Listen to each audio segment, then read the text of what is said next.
Friends, my name is Nizamuddin Ahmed Siddiqui and I am Assistant Professor of Law at West Bengal National University of Juridical Sciences, Kolkata. The present module entitled Post-Conflict Resolution has been written by. The learning outcomes of the present module are as follows. Number 1, to introduce to the concept of post-conflict resolution. Number 2, to understand the elements and challenges to post-conflict resolution, the role of government and various stakeholders in post-conflict resolution. At the outset, it is pertinent to note that countries in post-conflict situations face complex problems. They are multifaceted and vary due to different historical root causes of conflict. Further, they are set in different political, social and geographical contexts. This compounds the problem further. Therefore, the strategies to address these challenges and effectively support a country on the path to recovery are diverse. It is important to look at post-conflict reconstruction in a country-specific manner. However, some values and principles are universally shared. In order to ensure that the process of post-conflict resolution is a successful endeavor, it is important to ensure focused and committed leadership, security, solid government structures providing basic services, building people's trust and legitimacy, information dissemination, sound civic dialogue, mediation and community participation. It is crucial that reconciliation processes are given utmost importance. When ignored, they can create humanitarian or political and economic conditions that can create a long-term impact on the growth and stability of the state and of course, its people. Friends, now we turn our discussion on the elements and the challenges of post-conflict resolution, which can be abbreviated as PCR. Here is a brief overview of the challenges that states face during post-conflict reconstruction, and these are quite big challenges. Number 1, legitimacy, trust and authority of the state. During post-conflict situations, the public faith in the government is low. This leads to societal and economic disintegration on a national and even regional level. One of the pertinent problems that governments face at this point is to build trust and regain legitimacy of their populace. Therefore, governments must ensure rule of law and security, reestablishing and strengthening credible public administration institutions. These are some of the big issues. Friends, the second issue is the political will for transparency and accountability. Post-conflict situations are prone to corruption. The lack of a stable government destroys the fabric of transparency and accountability. It is important to have a common vision and ethos of governance in the new group. Further, when the members of the new group were earlier a part of the warring groups, it often leads to factionalism. This distorts the notion of having a common vision and working towards a national goal. Another issue, friends, is the issue of rule of law. When the legitimacy of the state is questioned, it is hard to uphold the principles of the rule of law. In such situations, there is a need to rebuild the judicial infrastructure from scratch. Some of the more severe challenges may lie in rebuilding the physical infrastructure and capacities of the staff.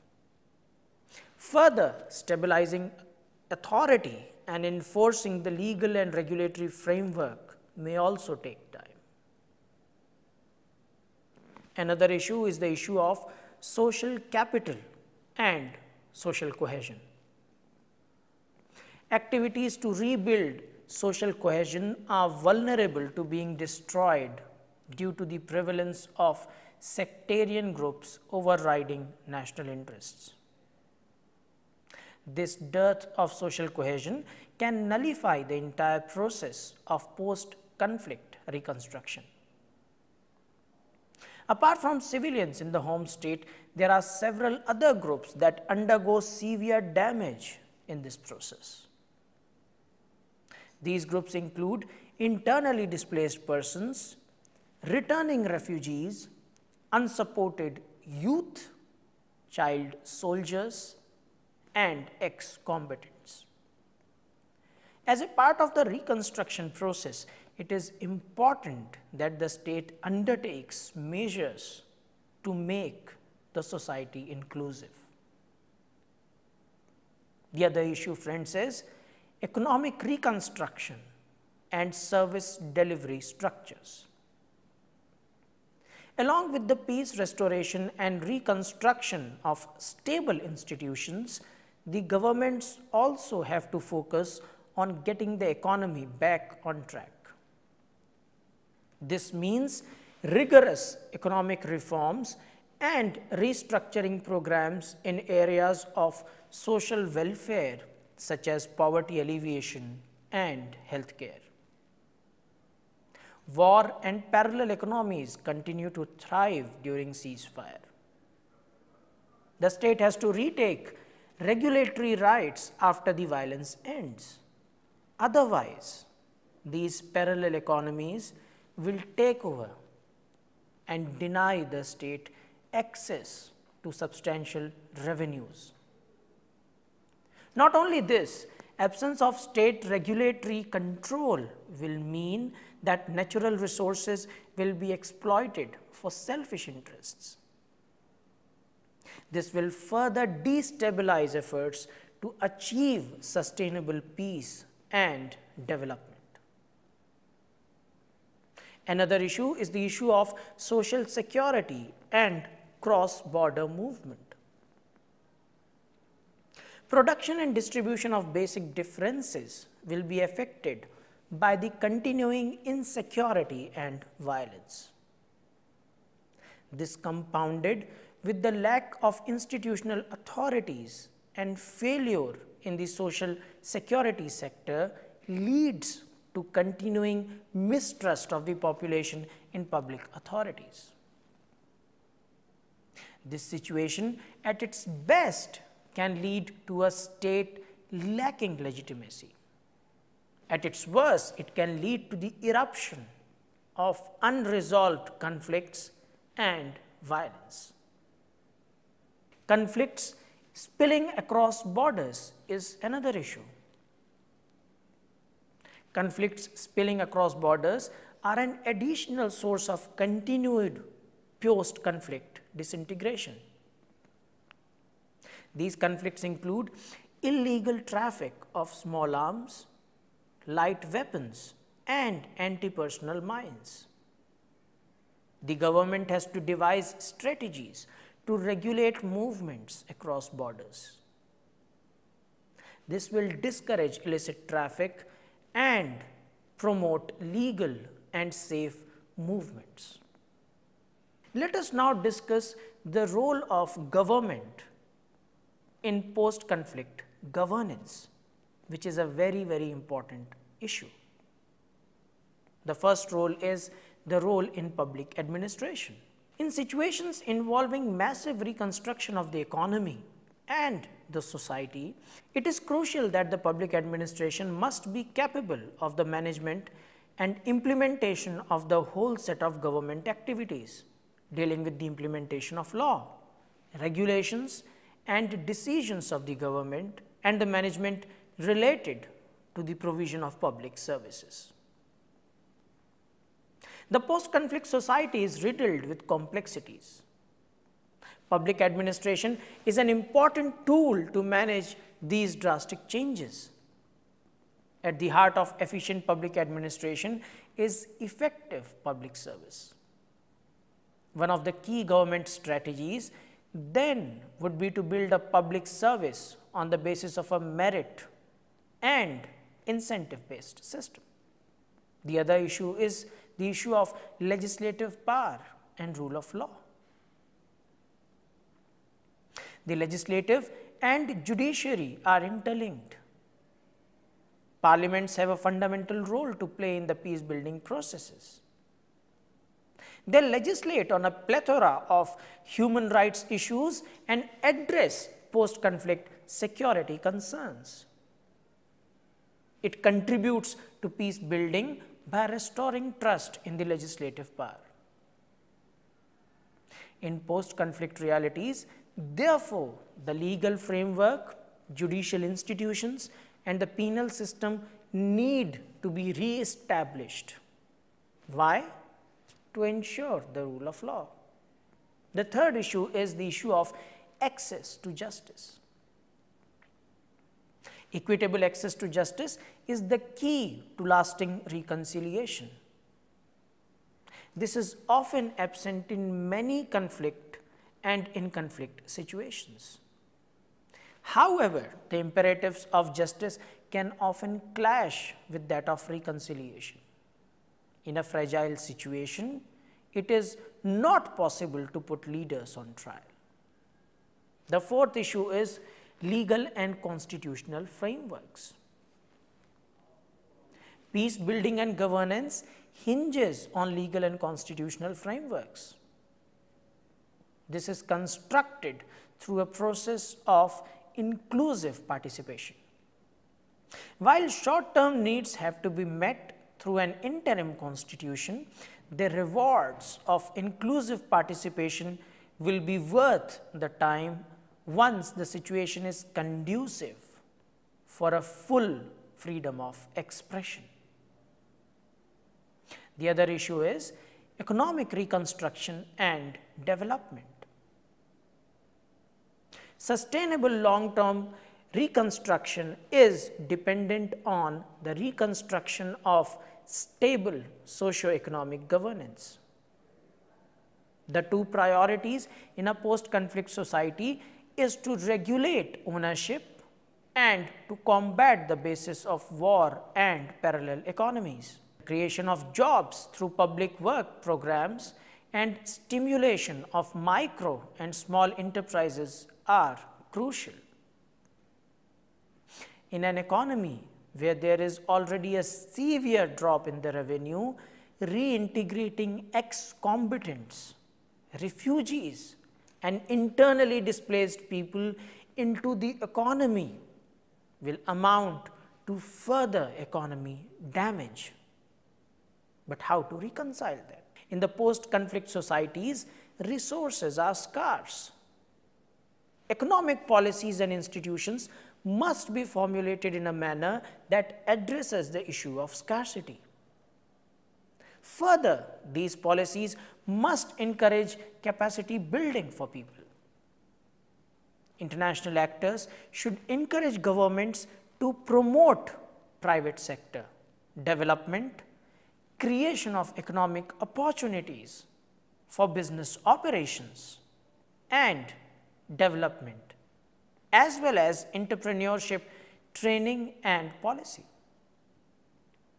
They should also help governments establish sustainable partnerships with the private sector. These are some of very important issues. Friends, let us now discuss the role of regional actors in this entire process.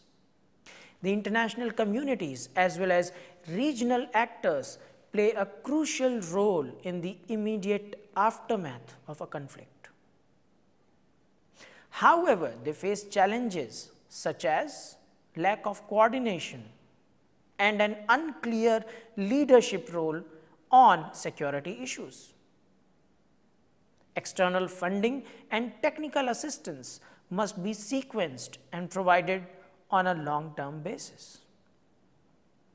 It should also focus on developing national capacity from the outset so that governments are prompted to mobilize resources domestically. Paradoxically, the most aid is available early on when crisis or post-conflict governments' absorptive capacity is weakest. When governments actually develop capacity, aid often dries up. External donors also need to strike a balance between the need for ensuring accountability and the necessity of collaborating effectively with national actors. Again, an important issue. International actors may be needed to deliver emergency and relief aid in humanitarian operations during and in the immediate aftermath of crisis, and to provide the foundation for long-term development. To prevent a further destabilization of post-conflict societies, rapid responses and a quick transition from planning to implementation are needed. However, the international presence often overwhelms vulnerable countries emerging from conflict with imposed priorities or inadequate responses. Hence, it is important to ensure that first phase support measures are also a product of joint consultation and are as flexible and as unbureaucratic as possible. One big challenge for the international community is the initial dilemma to cooperate with government institutions that are not fully democratically legitimized, and at the same time help them strengthen and transform and become accountable and legitimate. It is indisputable that continuing significant external, technical and financial assistance is critical to sustainable post-conflict recovery. International support can play a particularly valuable role in creating national capacity for the implementation of post-conflict strategies and programs. In addition to short-term relief and recovery needs, post-conflict assistance should also target the large-scale development of leadership skills and capacities within the civil service to work inclusively in making and implementing policies and decisions. Additionally, the sequencing of reconstruction measures at all the levels and across all the sectors, including security, political, administrative, socio-economic, in post-conflict settings is decisive for a sustainable long-term development. Let us now discuss the role of international actors. The international community needs local knowledge, networks and support which are ultimately the only sustainable foundation for reconstruction. It is crucial for the international community to identify, cooperate and support from the very beginning with main drivers of change, individuals and key institutional partners for post-conflict reconstruction. However, relying too strongly on civil society actors creates the potential danger of substituting and delegitimizing state organizations, and thus potentially undermining long-term efforts to strengthen them.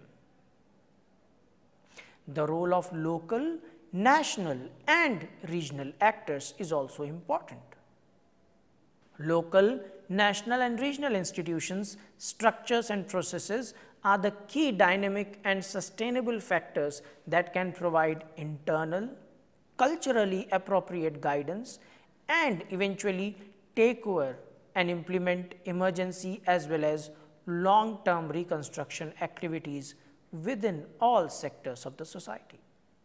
Relying on local knowledge and networks, and then building the capacities of public officials in policy design and implementation are crucial steps in the aftermath of a crisis or conflict. Handing over decision making on domestic economic issues to international organizations cannot compensate this.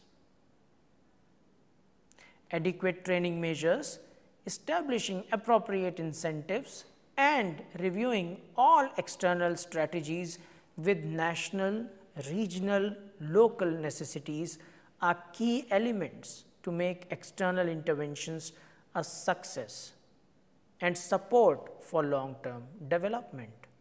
Let us now discuss the role of regional organizations. Regional organizations can have an important role to play in post-conflict environments and can be a useful adjunct to the work of intergovernmental or bilateral partners. Regional counterparts can provide more acceptable support that is seen as neutral in everything from brokers of peace agreements to peacekeeping troops to election monitors. Their in-depth knowledge of the sub-region and political influence on governments and their opposition can often produce agreements or effect difficult decisions that other external actors have difficulty in achieving. Let us now turn to examine some of the case studies. We can always go back to case studies to look at the ground level situations. Let us discuss the case of Romania. The establishment of credible governance and public administration institutions and systems is a critical determinant of sustainable recovery and development. Restoring the public service, and especially doing so in an inclusive, transparent and comprehensive way that injects desirable traditional public service values, is especially difficult in post-conflict or crisis situations. Due to the profound disruptions and transformations of post-communist societies, their experiences can be relevant and inspiring for states and societies in post-conflict situations. Romania, as I mentioned earlier, whose prior state was most repressive and whose transition started after a violent revolution, has perhaps faced the most difficult decade of transition to democracy and peace in the region. It has traveled the farthest and taken many steps in the right direction. However, most Romanian citizens still do not actively participate in governance processes, and these are some of the practical difficulties. This experience has shown that the process of transforming the public service and society requires a radical transformation of a mix of mentalities inherited from the values and norms implanted by the prior system.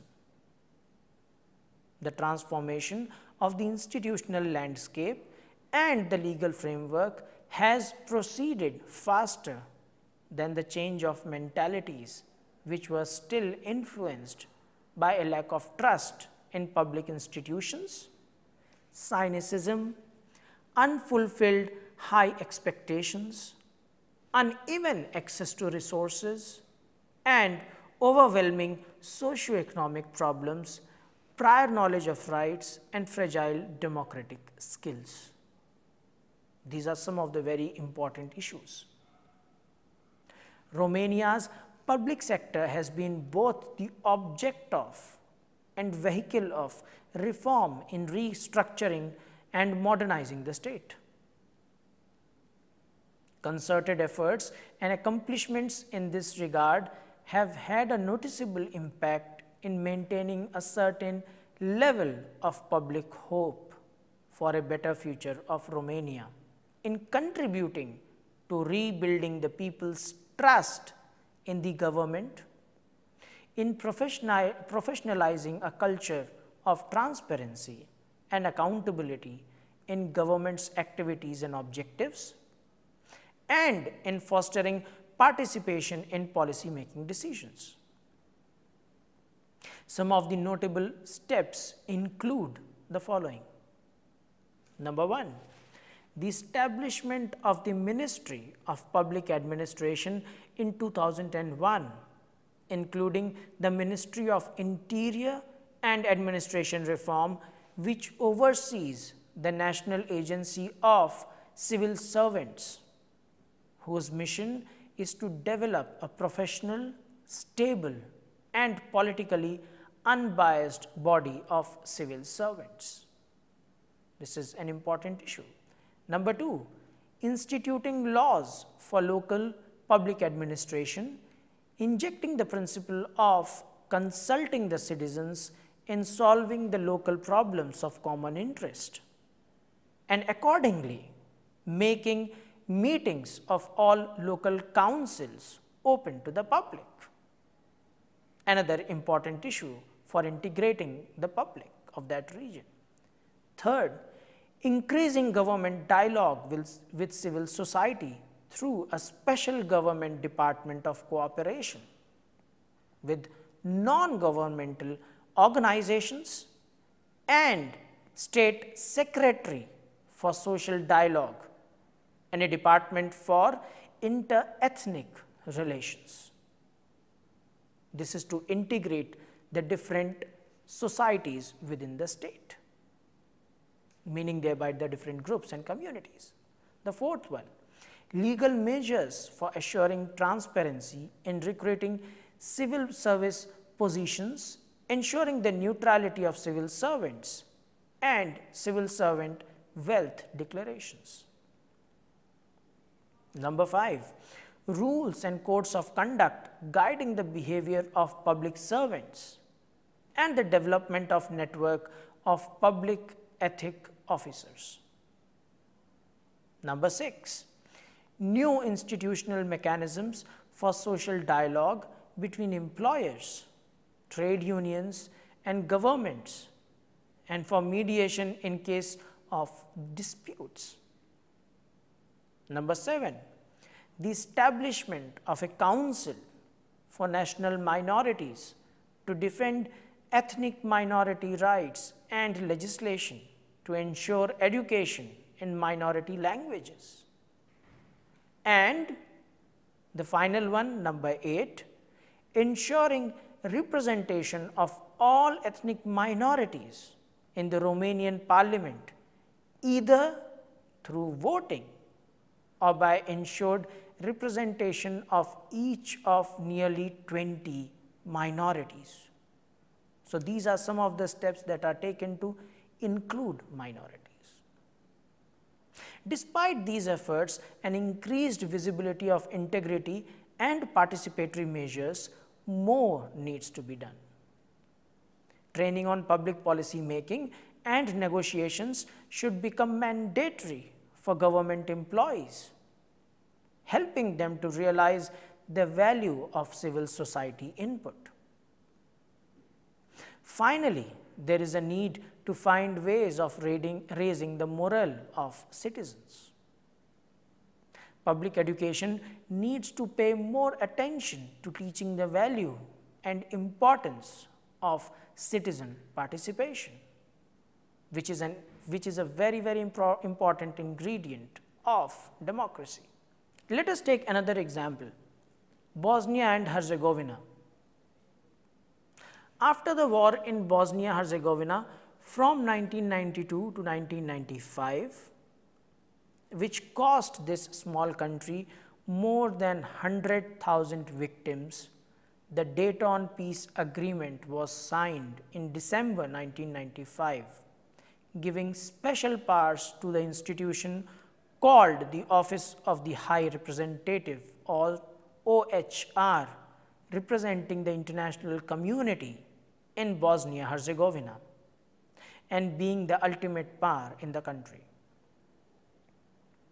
The country was divided into two entities, Republika Srpska and Federation of Bosnia Herzegovina.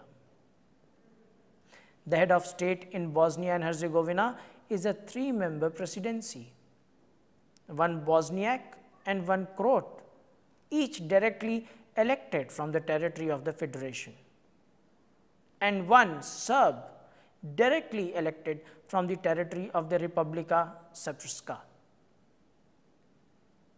One of the biggest challenges the country faced after the Dayton Peace Accord was to restore the functions of a democratic state and an ethnically balanced between the major ethnic groups, that is Serbs, Croats and Bosniaks, merit-based public service.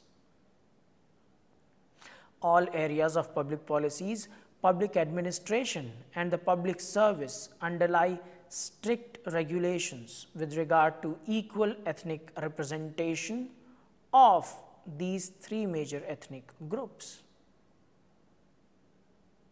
This is an important development. The main areas of institutional reform in post-war Bosnia and Herzegovina were the transformation of the civil service as well as the police and the judiciary. Based on 2002 legislation in Bosnia and Herzegovina, all civil servants were subject to review processes by the Civil Service Agency. The review ensured a control to find out whether they were appointed in accordance with the law on public administration, and if they fulfilled the requirements of this law in regards to the transparency and efficiency of processes such as hiring, promotion, retention and rotation. In 2003, the three Prime Minister, state level Federation of Bosnia and Herzegovina and Republika Srpska signed a joint statement promising a reform of the public administration institutions and the public service. The objectives of this statement were: number one, to make public administration cost effective and well organized. Number two, to guarantee that public funds were spent efficiently and transparently. Number three, to ensure that the civil service was professional and representative of its citizens. Number four, to achieve a quality-driven and citizen-friendly public service and public administration in accordance with European Union best practices. International institutions and the government of Bosnia-Herzegovina supervised these reform efforts.